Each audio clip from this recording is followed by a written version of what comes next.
I mean, North America, which US and Canada, and then Europe, European Medical Union, European Union, EU. UK, after the Brexit, it doesn't come under EU, but EU is a separate region. And the third region is PMDA, which is Japan. PMDA is the FDA equivalent in Japan.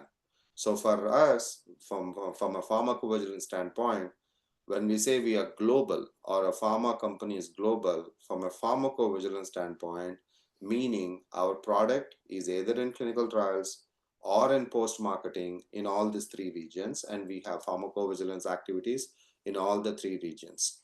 So now that being understood, you have to also know that the drug can be approved in all three regions, but some of the times the drug will be approved on a conditional basis where you still may have to conduct clinical trials.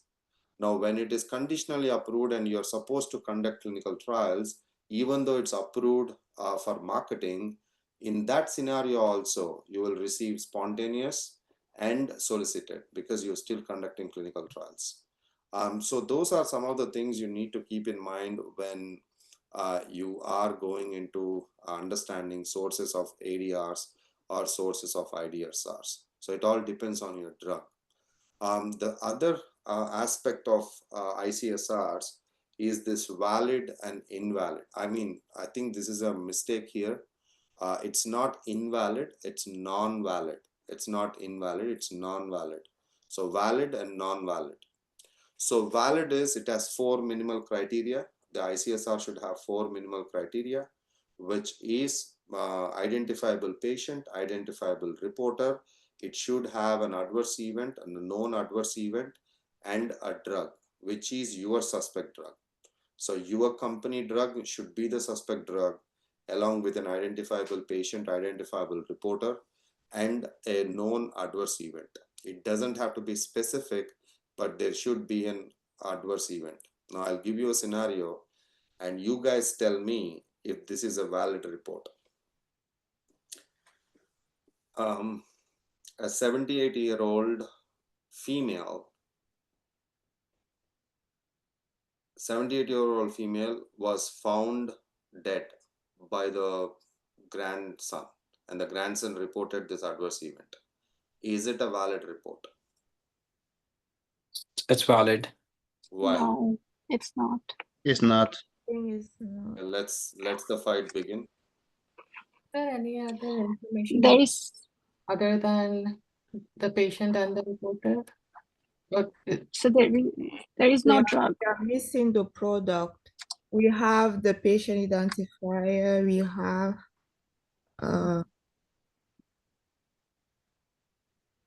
So if we don't know the history of the patient, like there is no reasonable way to assess how the patient passed away if she's taking other medications and such.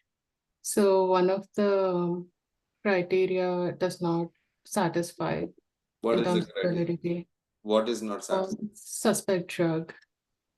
And also, yeah, I'd say in this case, the suspect drug, because do we know the history of the patient, like cause of death or what other medication she's taking?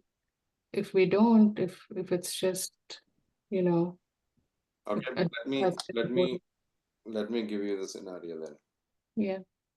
So I think you'll correct yourself with the second question.